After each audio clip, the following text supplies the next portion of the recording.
Hadis riwayat Muslim, "Man ahdatsa fi amrina hadza ma laysa minhu fa huwa raddun aw mardud."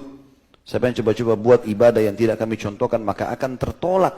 Itu perkataan Nabi sallallahu alaihi wasallam. Assalamualaikum warahmatullahi wabarakatuh. Oke teman-teman, kita sudah bersama-sama menyimak video tadi dan ustadznya menyampaikan hadis lalu diterjemahkan.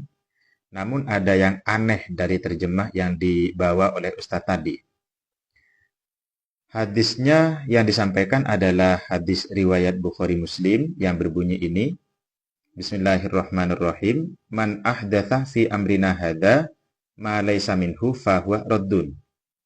Lalu ustadznya menerjemahkan begini, siapa yang coba-coba membuat ibadah yang tidak kami contohkan, maka tertolak. Terjemah ini aneh teman-teman ya. Anehnya terjemah ini tidak ada pada matan hadisnya. Hadisnya berbunyi, man ahdatha fi amrina hadza. Lalu diterjemah, siapa yang coba-coba membuat ibadah. Kata-kata ibadah itu tidak ada. Yang ada di sini adalah amrina, fi amrina. Amrina ini maknanya adalah perkara kami, urusan kami artinya urusan agama, bukan ibadah. Jadi kita tahu urusan agama itu bukan hanya persoalan ibadah saja, tapi juga mencakup persoalan yang lain. Persoalan muamalat yang berkaitan dengan hukum halal dan haram.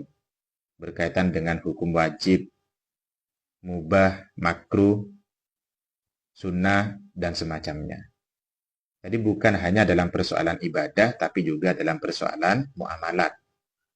Kalau diterjemahkan, dipersempit hanya pada persoalan ibadah, maka orang tersebut mempersempit atau mengurangi kesempurnaan agama Islam. Jadi seperti itu. Jadi salah jika diterjemahkan siapa yang coba-coba membuat ibadah. Salah, jangan diikuti terjemah ini. Apalagi redaksi yang lain dari terjemahnya. Yang tidak kami contohkan. Ini juga tidak ada. Yang ada adalah ma laisa minhu. Ma laisa minhu ini maknanya bukan yang tidak kami contohkan. Ma ini artinya perkara, ini adalah muhdasnya teman-teman. Karena ini menjadi maf'ul dari ahdasa. Kalau tadi terjemahnya siapa yang coba-coba membuat ibadah, itu seharusnya man ahdatha ibadatan. Ibadah itu kedudukannya menjadi maf'ul dari ahdatha. Ibadah itu adalah perkara yang dibuat-buat. Seharusnya begitu, bukan redaksi seperti ini. Ini redaksinya man ahdatha fi amrina hadza. Muhdasnya yang mana? Ma. Ini. Perkara yang dibuat-buat ini. Ma perkara laisah minhu. Yang bukan bagian dari amrina. Bukan bagian dari urusan kami. Bukan bagian dari agama. Maknanya seperti itu. Bukan yang tidak kami contohkan. Jadi kalau diterjemah yang tidak kami contohkan itu justru salah total, teman-teman ya. Jadi kalau kita terjemahkan, barang siapa yang mengada-ngada, yang membuat-buat dalam urusan kami, artinya dalam urusan agama, membuat-buat perkara yang bukan bagian dari agama itu, maka tertolak. Seperti itu. Kalau kita aplikasikan, gampang. Aplikasinya bagaimana? Kita coba cek per kalimat saja. Di sini dari kata man ahdatsah ay ansya'ah wa ikhtara'ah min kibali nafsihi, artinya menciptakan, memunculkan, membuat-buat, mengada-ngada. Lalu fi amrina. Amrina ini adalah ma syara'ahullahu ta'ala wa rasuluhu wastamarruh al-amalu bihi. Jadi perkara yang sudah ada syariatnya dan bahkan sudah diamalkan. Perkara yang sudah ada syariatnya contohnya seperti sholat, zakat, puasa, haji, membaca Al-Quran, membaca sholawat, tolong menolong. Itu perkara yang sudah ada syariatnya dan semacamnya. Jadi maknanya ini bukan dulu tidak dilakukan oleh Nabi, lalu sekarang muncul. Bukan itu maksudnya. Jadi amrina ini adalah syariat, sesuatu yang sudah ada syariatnya. Lalu kemudian syariat itu ada yang mengikat, prakteknya ada yang mengikat, ada yang prakteknya muwassa, prakteknya itu longgar. Tinggal kita pilah nanti dalam konteks usul fikihnya. Jadi seperti itu. Jadi kalau kita contohkan urusan agama ini seperti apa? Seperti sholat. Lalu ada orang yang mengada-ngada dalam urusan sholat sesuatu yang bukan bagian dari sholat. Contoh misalkan, sholat duhur Rasulullah sudah mempraktekkan. Kan shollu kama ra'aitumuni usolli. Itu adalah syariat yang mengikat. Rasulullah sudah mempraktekkan sholat duhur itu 4 rakaat. Lalu kok ada orang yang melakukan sholat duhur 5 rakaat, maka sholatnya tidak sah. Sholatnya tidak sah. Kemudian ada orang yang melakukan sholat duhur kok tidak membaca surat Fatihah misalkan. Ataupun tidak membaca surat Fatihah. Ya sholatnya tidak sah. Atau wudhu itu sudah ada syariatnya. Anggota yang wajib dibasuh ada 4. Lalu kok ada orang yang punya pemahaman yang wajib dibasuh kok hanya 2. Maka wudhu dengan mengikuti pemahaman itu, maka dia itu namanya mengada-ngada urusan agama yang berupa wudhu, mengada-ngada perkara praktek yang bukan bagian dari agama itu. Agama menetapkan 4 kok dia mengatakan 2. Jelas itu tertolak teman-teman ya. Jadi sudah jelas ya. Kalau misalkan prakteknya itu tidak mengikat, contoh seperti yasinan, itu kan praktiknya tidak mengikat. Syariatnya sudah ada.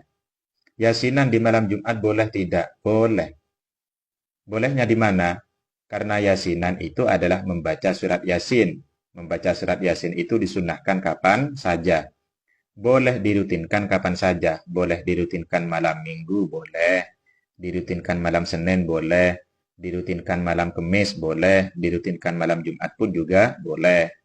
Karena merutinkan kebaikan, merutinkan ibadah, itu juga pernah dilakukan oleh Rasulullah. Rasulullah merutinkan melakukan sholat di Masjid Quba setiap hari Sabtu. Sayyidah Fatimah merutinkan ziarah kubur setiap hari Jumat. Itu kan merutinkan namanya. Sahabat Bilal merutinkan sholat sunnah setelah wudhu. Nah itu sudah ada contohnya. Jadi kalau dirutinkan pada malam Jumat boleh, asalkan tidak sampai menafikan kesunahan di waktu-waktu yang lain. Yang tidak boleh itu jika menafikan kesunahan di waktu-waktu yang lain. Yasin tidak sunnah kecuali di malam Jumat. Itu tidak boleh. Surat Al-Kahfi hanya sunnah di malam Jumat. Selain malam Jumat tidak ada perintahnya. Itu juga tidak boleh. Jadi begitu teman-teman ya. Jadi selama ada dalil-dalilnya, baik itu dalil umum, lebih-lebih dalil khusus, maka perkara tersebut itu masih masuk dalam wilayah agama. Makanya di sini dikatakan ma laisa minhu itu memang perkara itu menentang agama, menyelisihi agama. Atau tidak ada kaedah-kaedah agama sama sekali ataupun dalil-dalil yang bersifat umum.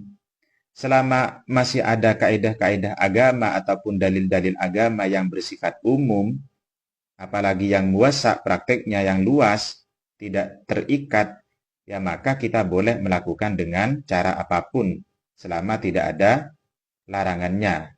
Membaca Al-Quran boleh dilakukan kapanpun selama tidak ada larangannya.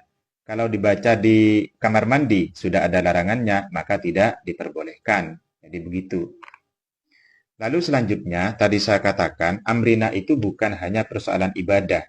Di sini dikatakan ibadatan kanat au akdan. Jadi baik urusan ibadah ataupun urusan akad, urusan transaksi ekonomi.